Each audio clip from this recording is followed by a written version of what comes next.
Hello and नमस्ते, स्वागत छ हजुरहरूलाई नेपाल अनलाइन स्कुल च्यानलमा। आज हामी बिबिएस थर्ड इयरको बिजनेस ल अन्तर्गत हामी यहाँ बेलमेनको च्याप्टर हाम्रो जुन रिमेनिङ पोर्सनहरूलाई चाहिँ आज हामी यहाँ कभर गर्न जाँदैछौँ। र हामीले यसभन्दा अघिका भिडियोमा हामीले बेलमेनको बारेमा जुन हाम्रो 2 मार्क्सको लागि इम्पोर्टेन्ट क्वेसनहरूको बारेमा अलरेडी छलफल गरिसकेका छौँ। र त्यसपछि हामीले जुन हाम्रो 10 मार्क्समा सोधिने एउटा क्वेसनको बारेमा हामीले गरेका थियौँ, जस्तै फाइन्डर अफ द लस्ट गुड्सको बारेमा। र हाम्रो फाइन्डर अफ द लस्ट गुड्सको ड्युटिजहरूदेखि लिएर र राइट्सहरूको बारेमा पनि हामीले हेरिसकेका छौँ। र आज हामी यहाँ हेर्न जाँदैछौँ, त्यो पनि हाम्रो 10 मार्क्समा नै सोधिएको प्रश्न नै रहेको छ। र त्यसमा हामीलाई सोधिएको प्रश्न भनेको के छ त हामी हेरौँ है त। यसमा आजको लागि हाम्रो यहाँ रहेको छ क्वेसन नम्बर 1 मा हु इज अ बेलर। बेलर भनेको को हो र वाट आर हिज अथवा हर राइट्स को बारेमा कुरा गर्छ है। र यसरी यो जुन राइट्समा के भन्यो त, यो जुन हाम्रो बेलर भन्नेको बारेमा त अब हामीले अलरेडी हेरिसक्यौँ। र यो बेलर भने चाहिँ हामीले नर्मल्ली बुझ्नु पर्दा चाहिँ जुन व्यक्तिले चाहिँ जो बेलमेन कन्ट्र्याक्टमा उसले गुड्स चाहिँ के गर्छ त, डेलिभर गर्ने काम गर्छ भन्ने कुरा चाहिँ यति नर्मली हामीलाई बुझ्नुपर्दा चाहिँ यति हो है। र हामीले already meaning of the baler त हेरिसक्यौँ। र हामीले अब बुझ्नुपर्ने भने के हो त, एउटा भन्दा डेलिभर, जसले यस्तो व्यक्ति जसले चाहिँ अब बेलमेन कन्ट्र्याक्टमा चाहिँ के गर्छ त, गुड्सलाई डेलिभर गर्छ भनेदेखि कुनै पनि निश्चित समयको लागि र निश्चित उद्देश्य हासिल गर्नको लागि है। हो त्यस्तो अवस्थामा चाहिँ त्यस्तो व्यक्तिलाई के भन्छ त, बेलर भनेर चाहिँ हामीले बुझिसक्यो है। र यो बेलरको डेफिनेसन चाहिँ हजुरहरूले यदि हेर्नु भएको छैन भनेदेखि अघिल्लो भिडियोमा हामीले सुरुमा पार्ट 1 मा हामीले अलरेडी डिस्कस गरिसकेका छौँ, त्यसमा हेर्नु होला। जस्तै अब त्यसको लागि चाहिँ हामीलाई छुट्याउन सक्ने मार्क्स भनेको यहाँ 4 मार्क्स है त। 4 मार्क्सको लागि यसरी चाहिँ मार्क चाहिँ एलोट गर्न सकिन्छ। टोटल चाहिँ हाम्रो कति हो त, टोटल चाहिँ 10 मार्क्स हो। तर यो हाम्रो हु इज अ बेलर यसरी डेफिनेसन यसरी सोद्धाखेरि हामीले यसलाई दियो भनेदेखि 4 मार्क्स आउने तरिकाले लेख्नु पर्यो। र यसरी अर्को हाम्रो यसमा यसैसँग what are his or her rights, उसको चाहिँ आफ्नो अधिकारहरू हक अधिकारहरू चाहिँ के छ भन्ने कुरा चाहिँ सोध्छ, जुन हाम्रो 6 मार्क्स चाहिँ एलोट गरिएको हुन्छ। यसरी चाहिँ हाम्रो 10 मार्क्सलाई चाहिँ 2 भागमा चाहिँ विभाजन गरेर 4 मार्क्स र 6 मार्क्स गरेर पनि यसरी चाहिँ क्वेसन सोध्न सक्छ है त एक्जाममा। र हामीले जेनरली के हो त भन्दाखेरि baler is a one of the parties of the bailment contract. Bailor is the party or a person who under an agreement delivers or the agrees to deliver his goods to the bailee for some purposes or for some periods of a time on a condition that the bailee shall ultimately return the goods to the bailor. In short, he is the party who delivers the goods to the other. He may be the offerer or the offeree. For example, जस्तै कस्तो भन्दाखेरि यहाँ if A delivers his car to the B for 2 days को लागि भनेदेखि त्यो suppose के भयो त, A is a bailor and the goods may be delivered gratuitously or non gratuitously भन्ने कुरा भयो भने चाहिँ बेलमेन के हुनुभयो त, एउटा ग्रेचुअस बेलमेन अर्को नन ग्रेचुअस बेलमेन हुने भयो।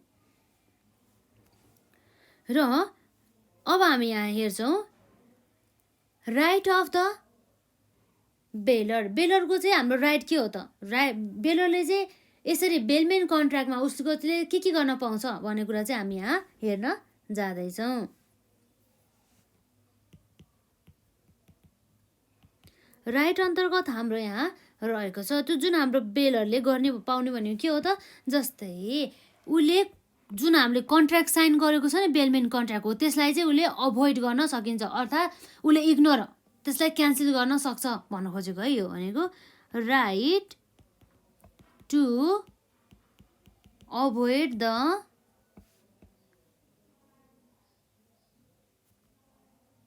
Contract of बेलमेन्ट।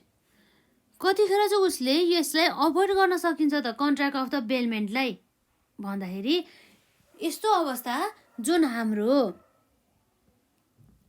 बेलीले चाहिँ आफ्नो उसले गर्नुपर्ने दायित्वहरूदेखि लिएर उसले गर्नुपर्ने उसको कामहरू हुन्छ नि उसले चाहिँ राम्रो तरिकाबाट गरेकै छैन र उसले चाहिँ एकदमै कस्तो हुन्छ फियर तरिकाबाट गरेको छैन उसले कन्सिस्टेन्सी नै दिएको छैन उसको रेस्पोन्सिबिलिटीलाई उसले राम्रोसँग पुरा नै गरेको छैन भनेदेखि त्यस्तो अवस्थामा चाहिँ अब सेटिस्फाइड भएन नि त बेलर हो त्यस्तो अवस्थामा उसले के गर्नुपर्ने भयो त यो कन्ट्र्याक्टलाई चाहिँ टर्मिनेट गर्न पाउने भयो भन्ने कुरा चाहिँ यो पोइन्टले गर्छ यति भन्यो है यसमा the bailor can terminate the bailment if the bailee does any act which is inconsistent with the terms the bailment or if he uses the goods unauthorizedly or the set of any adverse title भन्ने कुरा भयो उसले गर्नुपर्ने काम नगर्ने अथवा नगर्नुपर्ने काम गर्ने यो जुन हाम्रो बेलमेन्ट कन्ट्र्याक्टमा हो त्यस्तो गर्छ भनेदेखि त्यस्तो अवस्थामा यो कन्ट्र्याक्टलाई चाहिँ अभोइड गर्न पाउने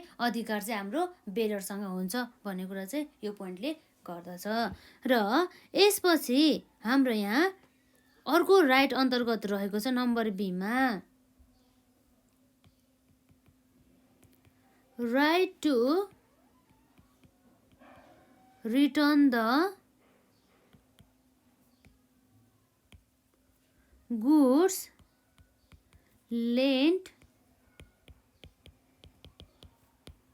ग्र्याचुइटसली भन्ने कुरा भयो है when the goods are lent gratuitously the bailor can demand their return at the time irrespective of the purpose or the time भन्ने कुरा भएको छ यो कस्तो भन्दा चाहिँ फ्री अफ द कस्ट यदि चाहिँ जुन हाम्रो ग्र्याचुइटसली बेलमेन्ट भन्नु गर्दा के हो त जुन हाम्रो बेनिफिट्स हुन्छ बेलर अथवा बेलीलाई चाहिँ दुवै पक्षलाई चाहिँ के हुनसक्छ त फाइदा हुने खालको एउटा यो बेलमेन्ट कन्ट्र्याक्ट हो जसमा चाहिँ जुन चाहिँ गुड्सहरू चाहिँ डेलिभर गर्न त गरिन्छ तर फ्री अफ द कस्टमा हो यसरी चाहिँ ग्र्याचुइटसली चाहिँ कुनै पनि बेलमेन्ट कन्ट्र्याक्टमा चाहिँ गुड्स डेलिभर गरिएको छ भनेदेखि त्यस्तो अवस्थामा चाहिँ उसले चाहिँ जुनसुकै समयमा पनि उसले के गर्न पाए त त्यसलाई चाहिँ रिटर्न माग्न पाउँछ भन्ने कुरा चाहिँ गरेको छ है त यति भने हो यहाँ रहेको छ when the goods are lent gratuitously the bailor can demand their return at the time irrespective of the purpose or the time भन्ने कुरा भयो है त र यहाँ रहेको छ अर्कोमा number Seema right to receive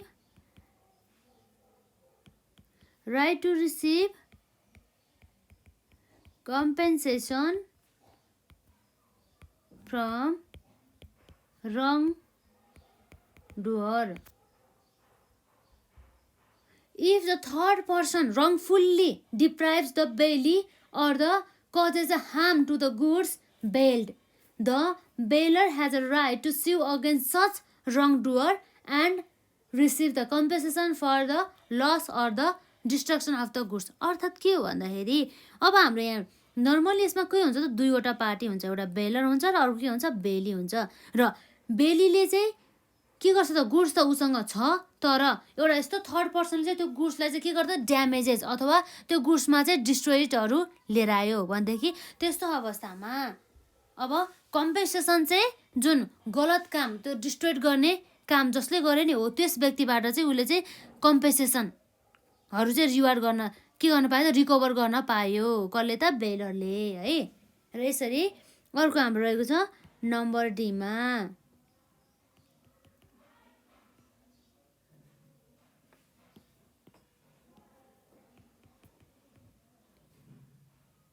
enforcement of बेलिज duties अर्थात् के हो भन्दा चाहिँ अब जुन हाम्रो बेलर र बेली दुवैको चाहिँ के हुन्छ त आफ्नो राइट पनि हुन्छ र साथै ड्युटिज पनि हुने गर्दछ अर्थात् हक अधिकार पनि हुने गर्दछ र साथै उनीहरुकोले चाहिँ आफ्नो जिम्मेवारीदेखि लिएर उनीहरुको चाहिँ उत्तरदायित्व चाहिँ उनीहरुले के गर्नुपर्ने हुन्छ त वहन गर्नुपर्ने हुन्छ हो यस्तो अवस्थामा बेलीले चाहिँ आफ्नो ड्युटिजहरू चाहिँ राम्रोसँग फुलफिल गरिरहेको छैन भनेदेखि त्यो जुन बेलीलाई चाहिँ त्यो उसको दायित्वहरू चाहिँ वहन गर्नको लागि उसको उत्तरदायित्वहरू चाहिँ उसले जिम्मेवारीहरू चाहिँ वहन गर्नको लागि चाहिँ उसलाई चाहिँ के गर्न सकिन्छ त डिरेक्सन अथवा उसलाई चाहिँ इन्फोर्समेन्ट गर्न चाहिँ सकिन्छ। उसलाई चाहिँ यस्तो आफ्नो दायित्व चाहिँ आफूले पुरा गर्नुपर्छ है भनेर चाहिँ यसरी अर्डर दिने अथवा कुनै अब हुन्छ नि हो त्यस्तो तरिकाबाट चाहिँ कुनै वेबाट चाहिँ यो बेलिजहरूको चाहिँ आफ्नो चाहिँ ड्युटिजहरू पुरा गर है भन्न चाहिँ उसले चाहिँ पाउने अधिकार चाहिँ कसँग हुन्छ त हाम्रो यो बेलरसँग। र यहाँ रहेको छ नम्बर ईमा। र नम्बर ईमा चाहिँ के हो भन्छ भन्दा चाहिँ राइट टु उसले अर्को पनि के छ त उसँग अधिकार भनेको right to claim for ordinary expenses भन्ने कुरा भयो है त। अर्थात् के भन्दा चाहिँ जुन हाम्रो जेनरली त्यो जुन खर्चहरू इन्कर भएको छ त्यो गुड्सहरू चाहिँ के गर्दाखेरि त डेलिभर गर्दाखेरि भनेदेखि त्यस्तो अवस्थामा त्यो सबै गुड्सहरूको चाहिँ रिकभर गर्न त्यो गुड्सहरूको त्यो एक्सपेन्सेसहरू चाहिँ रिकभर गर्न पायो बेलरले कोबाट त बेलीबाट। If there is an ordinary expenses in the goods these are to be bear by the bailee himself भन्ने कुरा भयो। अर्डिनरी एक्सपेन्सेस भने चाहिँ सामान्य खर्चहरू चाहिँ के गर्यो त बियर गर्ने भयो कसले त आफैले बेलरले। अर्डिनरी यदि जेनरल खर्चहरू जुन चाहिँ जेनरल नेचरमा चाहिँ इन्कर भएको खर्चहरू where this expenses has been bear by the bailor he can recover this amount from the bailee. र आफैले यसरी खर्चहरू चाहिँ उसले बेयर गरेको खण्डमा चाहिँ जुन बेलीबाट चाहिँ उसले के गर्नुपर्ने भयो त रिकभर गर्न पाउने भयो। एकदम सजिलो छ है। र नम्बर एफमा रहेको छ हाम्रो राइटै अन्तर्गत रहेको छ राइट टु क्लेम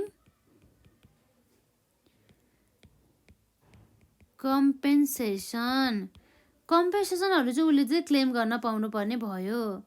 जस्तै हाम्रो जुन बेलीले चाहिँ आफूले त्यो गुड्सहरूलाई चाहिँ हेरचाह नगरिकन नेग्लिजेन्स गरे कि उसको नेग्लिजेन्सको कारणले गर्दाखेरि जुन त्यो हाम्रो सामानहरू त्यो गुड्स डेलिभर गरेको थियो जुन बेलरले त्यसमा चाहिँ डिस्ट्रक्सनदेखि लिएर लसेसहरू भयो भनेदेखि त्यस्तो अवस्थामा त्यो लसेसहरू रिकभर अथवा त्यो कम्पेन्सेसनहरू रिकभर गर्न पायो भन्ने कुरा चाहिँ यहाँ गर्दछ है त। जस्तै यहाँ रहेको छ if there is any loss or the destruction of the goods by the negligence of the bailee he can recover compensation for his loss भन्ने कुरा भयो है त। र नम्बर जीमा रहेको छ यसमा right to receive back the goods.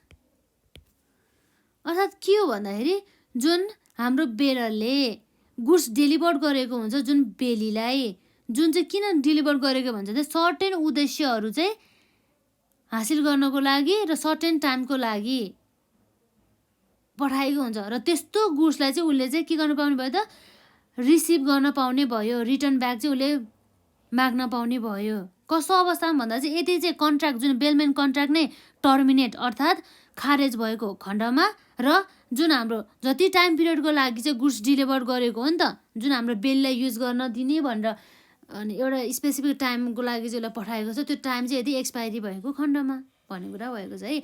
यहाँ भनेको छ the bailor is entitle to receive back the goods lent to the bailee after the termination of the contract or the expiry of the time period भन्ने कुरा चाहिँ रह्यो। यसरी चाहिँ हामीले यहाँ 7वटा राइटहरू अर्थात् हक अधिकारहरू चाहिँ हामीले हेऱ्यो बेलरको यो बेलमेन कन्ट्र्याक्ट अन्तर्गत। एकपल्ट हामी यसलाई पोइन्ट मात्र हेरौँ है त। राइट्समा रहेको छ नम्बर एमा rights to avoid the contract of the bailment. Number बीमा रहेको छ right to return the goods lent gratuitously. र नम्बर सीमा रहेको छ right to receive compensation from wrongdoer. र नम्बर डीमा रहेको छ इन्फोर्समेन्ट अफ बेलिज ड्युटिज। र नम्बर ईमा रहेको छ right to claim for the ordinary expenses र नम्बर एफमा रहेको छ यसमा राइट टु क्लेम कम्पेन्सेसन र नम्बर जीमा रहेको छ right to receive back the goods भन्ने कुरा भयो। र यसपछि अब हामीले अर्को पनि हामीले 10 मार्क्समा सोधिन सक्ने प्रश्नहरू जुन हाम्रो बेलमेनसँग नै सम्बन्धित रहेको छ। जस्तै कस्तो हुन्छ भन्दाखेरि यो क्वेसन अब 10 मार्क्सको लागि हेरौँ न त यसमा क्वेसन नम्बर 2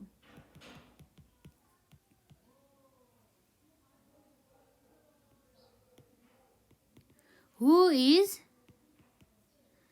बेली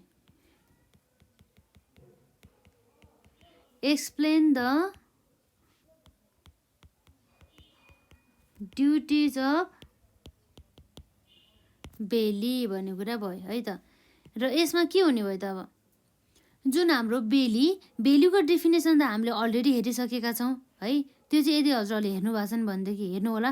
तर हामीले नर्मली यो बेली भनेको हो त एउटा गुड्स जुन हाम्रो बेलरले डेलिभर गरिएको गुड्सहरू चाहिँ रिसिभ गर्ने व्यक्तिलाई चाहिँ हामी के भन्छौँ त बेली भनेर बुझ्छौँ, जसले चाहिँ सर्टेन पिरियड पछि र सर्टेन उद्देश्य हासिल गरेपछि त्यो गुड्सलाई चाहिँ रिटर्न ब्याक गर्ने गर्दछ। तर यो यदि बेलरले हामीलाई जुन बेलीलाई के भनेको त्यो गुड्सलाई चाहिँ बेच भनेर चाहिँ अनुमति दियो भनेदेखि त्यस्तो अवस्थामा पनि उसले त्यो जुन डेलिभर गरेको गुड्स छ जुन हो त्यसलाई के गर्न पायो त सेल गर्न पायो भन्ने कुरा चाहिँ यहाँ रहेको छ है त। र जस्तै अब हाम्रो यो पनि अब 10 मार्क्सको लागि इम्पोर्टेन्ट क्वेसन नै हो है, यसरी सोध्न सक्ने भनेको। र 10 मार्क्स पनि 3 मार्क्स हु इज बेली यसको लागि 3 मार्क्स एलोट गरिएको हुन्छ र यसमा हाम्रो बाँकी भनेको 7 marks explain the duties of the bailee है हो यसमा भएको छ। र अब हाम्रो यहाँ बेली भने चाहिँ को हो त भन्दाखेरि बेलमेनमा चाहिँ के हुन्छ बेलमेन कन्ट्र्याक्टमा चाहिँ एउटा गुड्स रिसिभ गर्ने व्यक्ति जसलाई हामी के भन्छौँ बेली भन्छौँ। Bailment is a delivery of the goods on the condition that the receiver shall ultimately return back the goods to the true owner in the bailment there are the two parties namely के हुन्छ त एउटा bailor and the another one is bailee. र अब हाम्रो के हुन्छ त बेली भनेको हो त bailee is the party of the bailment contract to whom goods is delivered by the bearer on the condition that after the compensation of the purposes of the contract or the some period of the time the bailee shall return the goods to the bearer or he will dispose of the goods as directed by the bailee भन्ने कुरा भयो है।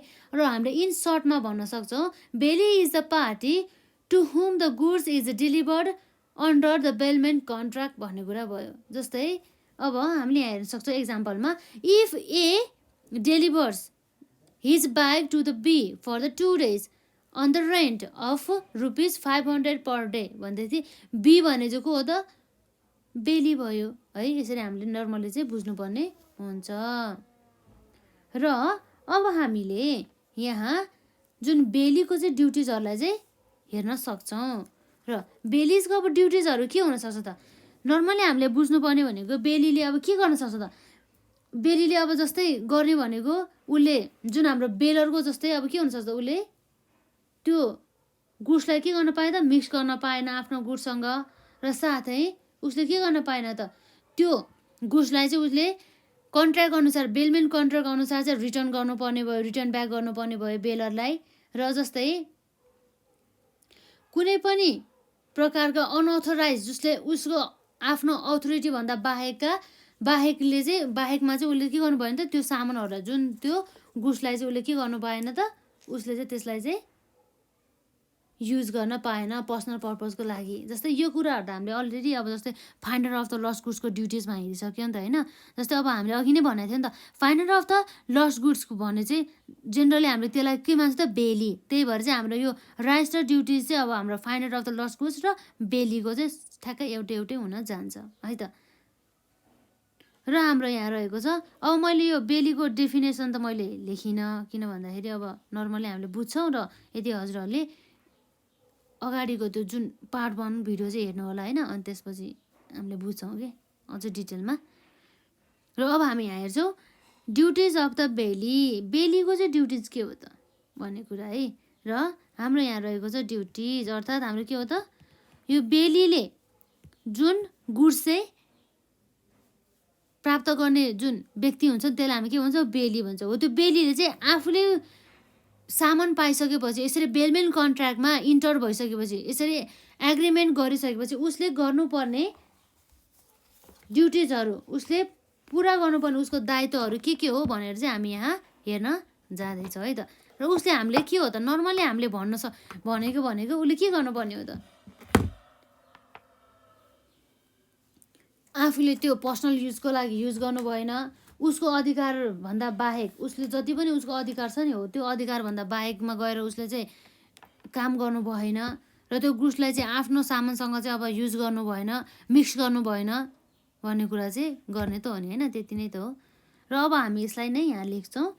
जस्तै हाम्रो यहाँ रहेको छ number आइमा, के छ त नम्बर आइमा, duty to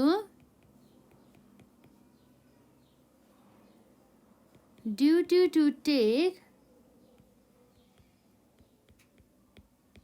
reasonable care of the goods, जुन कुरा हामीले already finder of the lost गुड्सको ड्युटिजमा हामीले हेरिसक्यौँ है त। यसो मैले खासै भनेन, यदि हजुरहरूले हेर्नु भएको छैन भनेदेखि हेर्नु होला है त अगाडिको भिडियोमा। र अब के हो त भन्दाखेरि जुन बेली हुन्छ त्यो बेलीले चाहिँ के गर्नुपर्छ भन्दा चाहिँ त्यो गुड्स उसले पाएको व्यक्ति, जुन बेलमेन कन्ट्र्याक्टमा पाएको गुड्स, त्यसलाई के भन्छ हामी त बेल्ड गुड्स भन्छौँ है त। हो त्यो गुड्स जुन बेल्ड गरेको गुड्स छ, हो त्यो गुड्सलाई चाहिँ उसले चाहिँ आफूले सकेसम्म चाहिँ त्यसलाई चाहिँ हुनसक्ने हानि नोक्सानीहरूबाट बचाउनु पर्ने हुन्छ, त्यसलाई चाहिँ सुरक्षित साथ राख्नुपर्ने हुन्छ।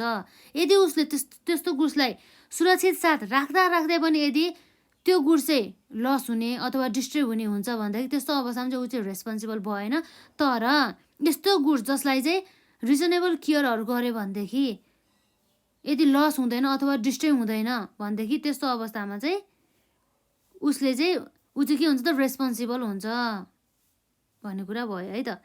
र अब हाम्रो यहाँ रहेको छ नेक्स्टमा duty not to mix with own goods है। यो पनि एज हाम्रो finder of the lost goods जस्तै भयो है त। Duties of the finder of the lost गुड्समा पनि हामीले यही नै हेरेको थियो है त, जुन कुरा हामीले अलरेडी पढिसकेका छौँ। अब के हो त, जुन हाम्रो यो बेली हुन्छ उसले चाहिँ त्यो बेल्ड गरिएको गुड्सलाई उसले के गर्न पाएन त, आफ्नो पर्सनल सम्पत्तिहरूसँग चाहिँ उसले आफ्नो पर्सनल वस्तुहरूसँग चाहिँ उसले मिक्स गर्न चाहिँ पाएन भन्ने कुरा भयो। यदि मिक्स गर्यो भनेदेखि ऊ आफै नै रेस्पोन्सिबल हुन्छ त्यसको लागि है त। अब अर्को रहेको छ हाम्रो यसमै ड्युटी नट टु मिक्स त भइसक्यो होइन हाम्रो यसमा, duty not to make any अनअथोराइज्ड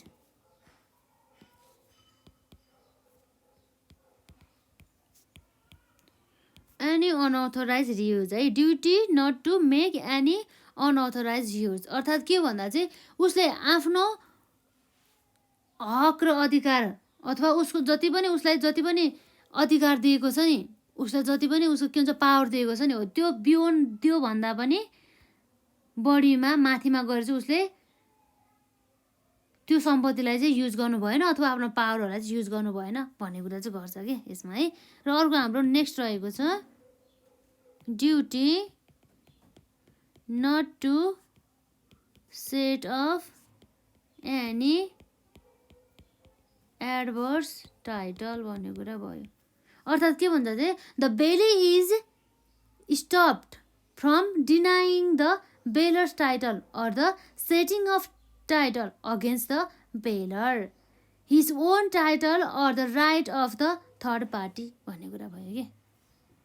जुन त्यो हाम्रो ओनरसिप जुन टाइटललाई चाहिँ यसरी खराब हुने कामहरू चाहिँ गर्नु भएन, हानि हुने काम गर्नु भएन भन्ने कुरा गर्छ है। Duty to return the goods.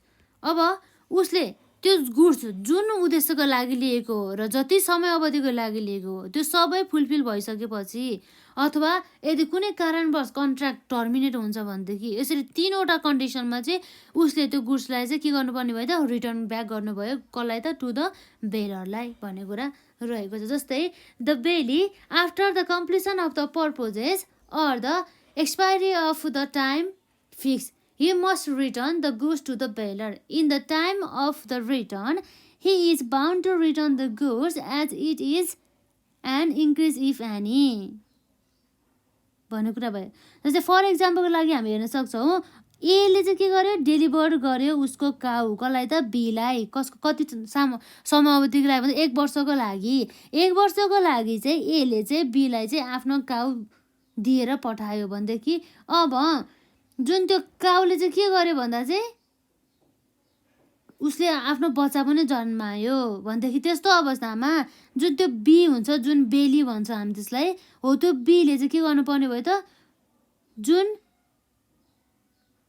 Cow चाहिँ कहाँ पठाउनु पर्ने भयो त,